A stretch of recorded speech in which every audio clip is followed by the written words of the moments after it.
नमस्कार विद्यार्थियों, मैं डॉक्टर शारदा भंडारी, सह आचार्य संस्कृत राजकीय महाविद्यालय सिरोही। राजकीय महाविद्यालय सिरोही मोहनलाल सुखाड़िया विश्वविद्यालय से संबद्ध है।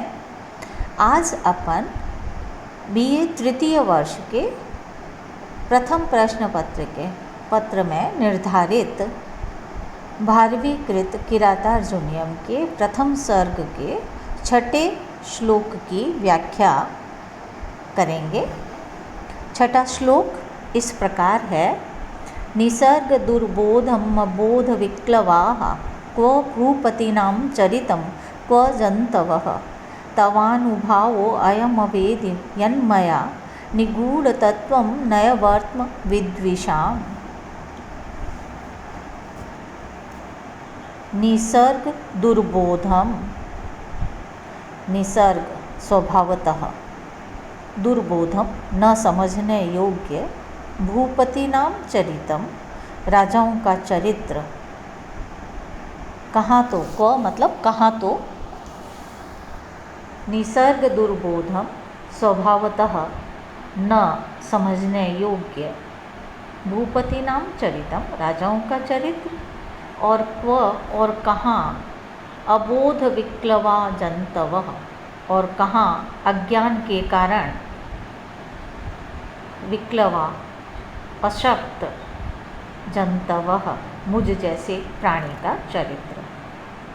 लेकिन फिर भी निगूढ़ तत्वम, गूढ़ तत्व वाले, नयवर्त्म नीति मार्ग को, मया अवेदि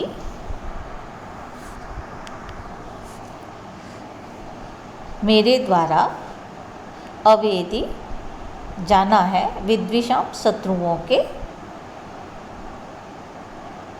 निगूढ़ तत्वम गूढ़ तत्व वाले, नयवर्त्म नीति मार्ग को, मया मेरे द्वारा, अवेदि जाना गया है, अयम यह, यवः तव अनुभावः आपका, अनुभावः प्रभाव है। पुनः एक बार वापस कर रहे हैं अपन। क्व कहाँ तो, निसर्ग दुर्बोधम स्वभावतः न समझने योग्य, भूपतीनां चरितम राजाओं का चरित्र, और क्व और कहाँ, अबोध विक्लवाः अज्ञान के कारण असक्त, जंतवः मुझ जैसे प्राणियों का चरित्र।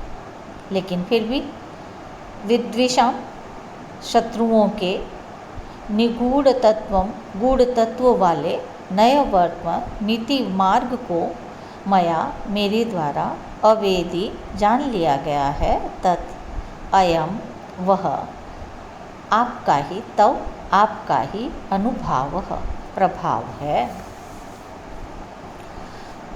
अर्थात ये राजाओं की वैदेशिक नीति, साम्राज्य करने की नीति को समझना साधारण मनुष्यों के लिए कठिन है। उसके लिए राजनीति के संधि, विग्रह, यान, संस्थापन, आसन तथा द्विधिभाव आदि 6 गुणों का प्रयोग जानना, वनेचर जैसे, या उस वनेचर अपने आप को एक चतुर पर्यवेक्षक समझ रहा है और वो अपने लिए कह रहा है कि मुझ जैसे प्राणी के लिए ये सारी चीज़ों को समझना संभव नहीं है। लेकिन फिर भी महाराज युधिष्ठिर ने उसे उस विषय का ज्ञान भेजने के पूर्व करा दिया था, अतः वह दुर्योधन के कार्यों को सुगमता से ठीक ठीक समझ सका, और वह विनम्रतापूर्वक युधिष्ठिर से कहता है कि आपकी ही कृपा से मैं शत्रु नीति को समझ सका हूँ, शत्रु की सारी बातों को समझ सका हूँ। अब अपन व्याकरणात्मक टिप्पणी देख रहे हैं। निसर्ग दुर्बोधम, निसर्गेण दुर्बोधम इति निसर्ग दुर्बोधम। निसर्ग में नि उपसर्ग है, सृज धातु है और घय प्रत्यय है। दुर्बोधम, दुखेन बुध्यते इति दुर्बोधम। दुर उपसर्ग बुध धातु और खल प्रत्यय है। अबोध विक्लवाः, अबोधेन विक्लवाः इति अबोध विक्लवाः। अबोध का अगर हम समास करना चाहें तो होगा न बोधः इति अबोधः।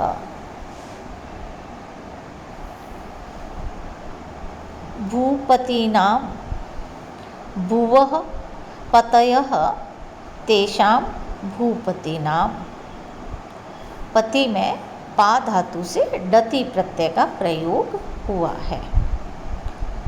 चरितम चर धातु से त प्रत्यय है। क्व कहाँ, क्व चरितः, क्व जंतवः, दो क्व का प्रयोग एक महान अंतर को सूचित करता है। इससे ये ज्ञात होता है कि दोनों में महान अंतर है।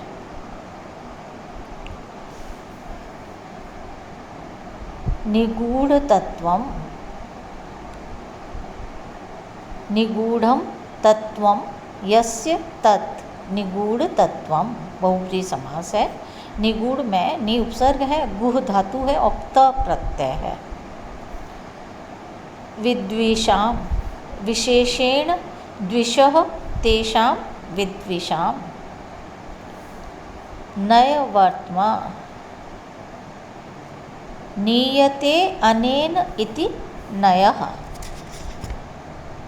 नयः में नी धातु से अच प्रत्यय है और यहाँ घय प्रत्यय वास्तव में श्रीणी भुवो अनुपसर्गे सूत्र से प्राप्त हुआ है, पर बाहुल्यकात् अच ही यहाँ पर हो गया है। अनुभावः, अनु उपसर्ग है, भू धातु है और घय प्रत्यय है। रघुवंश के प्रथम सर्ग में भी कालिदास ने इसी तरह का कुछ लिखा है। क्व सूर्य प्रभवो वंशः क्व चा अल्प विषया मतिः। इन्होंने अपने लिए लिखा है और सूर्यवंश और अपने बीच में तुलना की है कि कहाँ तो वो सूर्यवंशी राजा और कहाँ अल्प विषयमति वाला मैं। और कुमार संभव के पंचम सर्ग में भी कुछ इसी तरह का वर्णन मिलता है। तपः क्व वत्से क्व च तावकं वपुः।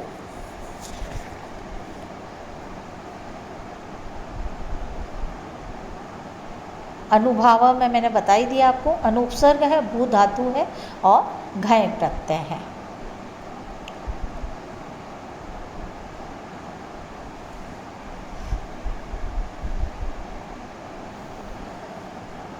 कार्य और कारण के गुण या क्रियाएं परस्पर विरुद्ध हों अथवा आरंभ किया हुआ कार्य पूरा न हो, प्रत्युत कुछ अनर्थ आ पड़े या दो विरूप पदार्थों का मेल हो तो वहाँ विषम अलंकार होता है। तो यहाँ पर भी दो बिल्कुल विरूप पदार्थों का मेल है, इसलिए विषम अलंकार है।